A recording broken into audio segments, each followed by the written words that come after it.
What's going on, everybody? Welcome back to the channel. So in today's video, I'm pretty much just gonna walk you through my APEXI SAFC and how I wired it and all of that, just so you guys know, because I know in the past I posted a video saying I did it and a lot of you guys were actually interested. So I did take this off when my truck wasn't running. I don't know if you guys remember when I said I was gonna give up on it. I pretty much put everything back to stock, except I left the turbo and the turbo manifold, like the headers, on with the oil line still, you know, like feeding oil through it, but it wasn't actually running boost. I put my stock fuel pump back in. I did my stock wiring, kind of like I did that, you know, back to how it should be, and I just completely removed the SAFC. But now the tags are going to expire on the truck in about a week. I'm not too sure when this video is going to go out, but from this time being me recording it, it's about a week or two. So it doesn't really matter now. I can actually now just dive into the truck because it's not going to be drivable. So that was the main reason I waited so long to do this, is because I didn't want it, like, the truck still has tags, but it still had tags back in the day, and I wanted to know that the truck would run like OEM spec, and it would run and start every time, and, you know, run like a car should, while it had tags. But now that it doesn't have tags, I'm not going to use it at all for like anything besides drifting. So now I can actually like tear it apart and, you know, start to do stuff like this. And if it doesn't start, then oh well, it's just a project truck. It's not going to be like my daily or something like that. Some of you guys might understand, some of you guys might not. But one thing, before you see my wiring, I did it super quick. I did it like 30 minutes, just so I could see if it was gonna work or not. But I still have to like take everything apart and solder it, because I didn't do that. I just kind of like spliced it in and put some electrical tape. I did super hack just to see if it would work. It's not running any boost right now. I haven't even tried hooking up the boost, but I'm pretty sure it will work. I have the fuel pump. I have everything ready to go. So now the turbo build, I guess you can say, is now gonna start again. It took a pause, but now it's gonna be like we're gonna unpause it and we're gonna dive into it. So I hope you guys are excited to see more hard body content. So I'm just gonna walk you through real quick. So there's, I believe, 10 wires. I'll show you the SAFC right here. This is the one, and you got your little harness, and you got your plug-in harness right here, and I believe there's 10 wires. So you're not going to use the blue, I think that's pink, yeah, pink and orange. These might be for like a Honda, for like VTEC and things like that, but obviously my Nissan doesn't have VTEC. So yeah, the wires that I'm going to be using, or if you guys are doing the same exact thing, the wires that you guys are going to be using are the brown, black, yellow, red, green, white, and gray. So another thing I wanted to mention is this is just a wiring diagram for a pre-95, meaning a 95, a 96, and a 97 hard body. So if you have a 94 hard body or older than that, this video might not help you, because the harness might be a little different, because this is OBD2. So just take that into consideration. So when you take your seat off, you're like, what the hell, why doesn't it look like mine? So, you know, just take that into consideration. But the black wire is obviously a ground, and so is the brown one. So you're gonna have two grounds, and they're going to be going into the same wire. This black one right here, it's pretty thick. It's on the left side of the bolt. You can see the bolt right there on the left side, probably like in the middle, right in there.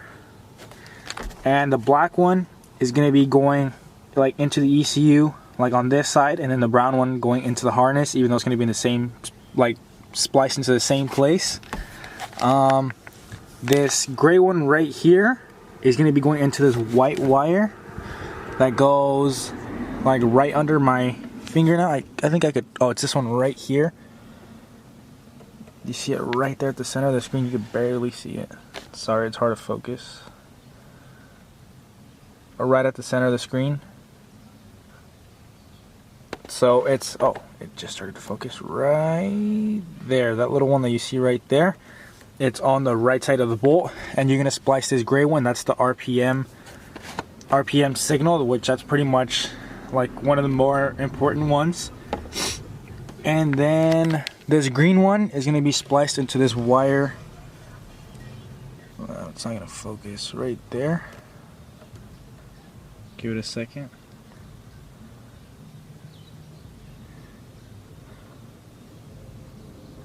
Well, it's on the left side of the bolt right here, right at the very top. It's going to be there's 3 white wires, and it's going to be the 3rd one all the way to the right. You can see it right there. There's that one, and then there's a middle one, and then there's this one right here. So it's going to be the 3rd one most to the right, closest to the bolt. And this is going to be I actually said the wrong name. The green one is the RPM. So this one, well, I mean, they're all important wires, but this is going to be the RPM signal going into that white wire. And this gray one that I mentioned, that's going to be your throttle signal. So that one's also important, so it knows what percentage of throttle and, you know, when to put more fuel. And then the red one is obviously going to be your 12-volt power, which is, I got mine straight from the ECU, which is this black and white wire. It comes from right at the top. You can see it right there, right at the top. So obviously that's super simple. Just splice that into that black wire with the red line going through the whole thing. And what other wires is there? The yellow one, I guess that's pretty much it. It's going to be your MAF wire right here. So the yellow one is going to be going into the ECU. Sorry, this is just really ugly. The yellow one's going to be going into the ECU, and then the white one over here is going to be going into the harness.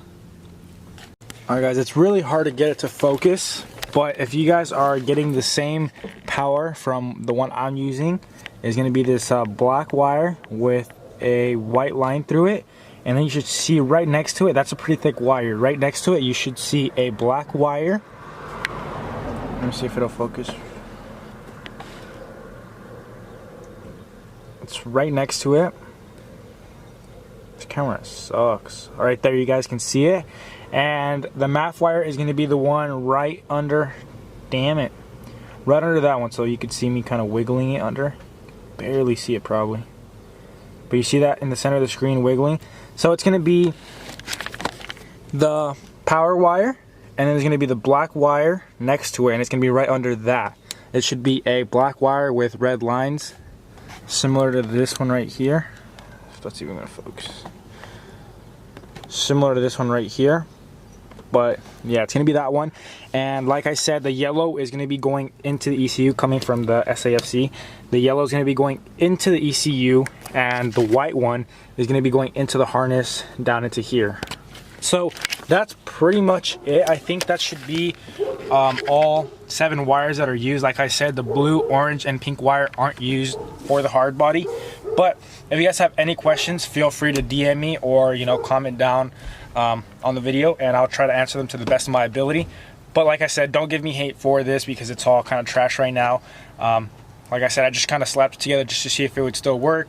And I still got to splice and, or not splice, I still have to solder and do all that proper and, you know, get it looking tits.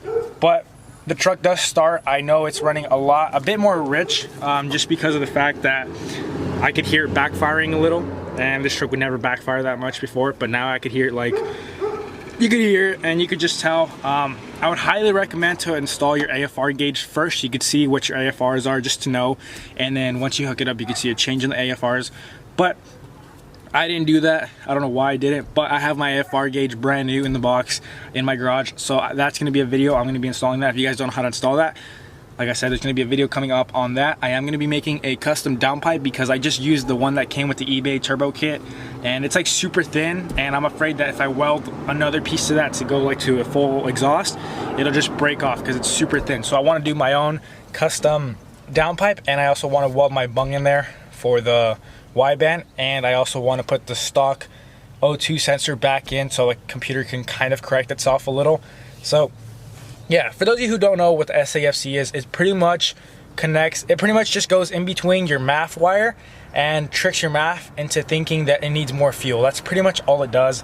It's not really like something you could use to tune your car, but it is better than nothing. So if you're running like a low boost setting like I am, sorry, I don't know if that's like a low boost setting like me, which I'm planning on running somewhere between 5 to 10. 10 is going to be like once this thing's like fully like I'm ready to blow it up, then I'll turn it up to 10, but it's going to be like 5 for now, just so I can get the hang of it and drifting it and all that. So that's why this is perfect. But if you're thinking of going anything above like 8, maybe 10, then I would not go with this. I'd go like the standalone or something else like that. And by that point, you would probably need to build your engine, so you guys know what you're getting yourself into. But yeah, it's not really anything you could like fully tune on, just so you know. You can't adjust timing, you can't do anything like that. It's just pretty much your MAF signal. That's pretty much it. But I'll start it up right now to show you guys the truck does start and kind of walk you through the features of the SAFC. All right, so once you turn your auxiliary switch on, then it should turn on right there.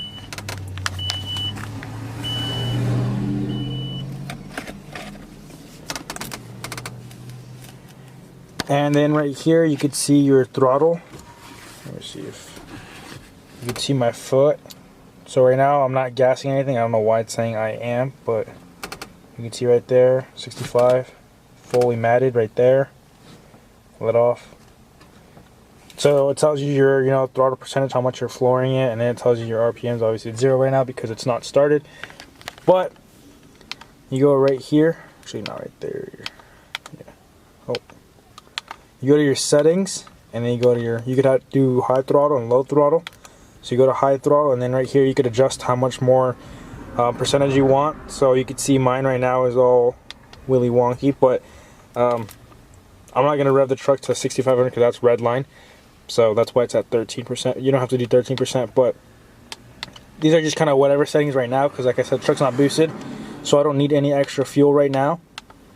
And then as you get to 3,500, I increased it by 1%. That's just, I don't know, that's just how I have it for now. And then once you tap out to your red line, you just want to max them out or do all the same. So if you do like 5%, just do 5% all across. And then to your low throttle right here, it's all 7%. So this is where I mean I could like smell how it's running a lot richer, because this is like when you're cruising, this is usually is like flat. And then right here you could adjust your throttle points, or right there you could do your, you know, you could do 50-50, which I would not recommend.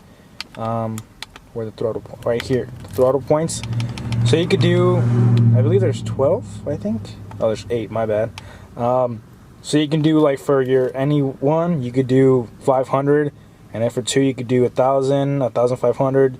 You could just adjust it to whatever you want, just to you know, pretty much do what you want. I have mine set at, I'll just show you guys, I'll go a little slower. So 1,000, 2,000, because you're not really in boost, so you don't really need to do a lot of correction in there. And then that should be right around when the boost like starts to build up. So then it's 2,500, 3,500, 4,500, 5,000, 55,000, 6,500. And if I said 55,000 and 5,000, or 55,000, I meant 5,500. Obviously, you guys know that's stupid. But yeah, god damn, it is hot in this truck. What was I gonna say? But yeah, these points, I would not recommend copying these for your truck if you do the same thing. This is just like what I have just to kind of test it out for now. I haven't actually ran any boost, so I'm not too sure. I still got to do a bit of tuning, so like adjusting it, more fuel, less fuel. But once I do that, or when I do that, I have to install my AFR gauge first, just so I know like that everything's running cherry and everything like that. So that's why it's just kind of like wonky right now. But I'll show you guys that it starts. Watch it hold up. Gotta put this. And I'll put it on the monitor setting right there. You can check. You could do 1 channel, 2 channel, 3 channel. I usually do 4 just so I can see everything, but you know what I mean. And right there.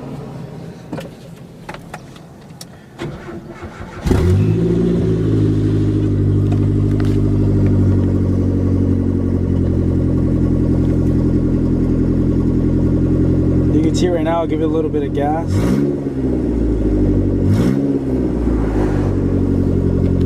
So one quick thing I wanted to mention is when you're tuning it, you can't just be driving around and then expect it to change. You have to turn the truck off and then refire it up and for the settings to change.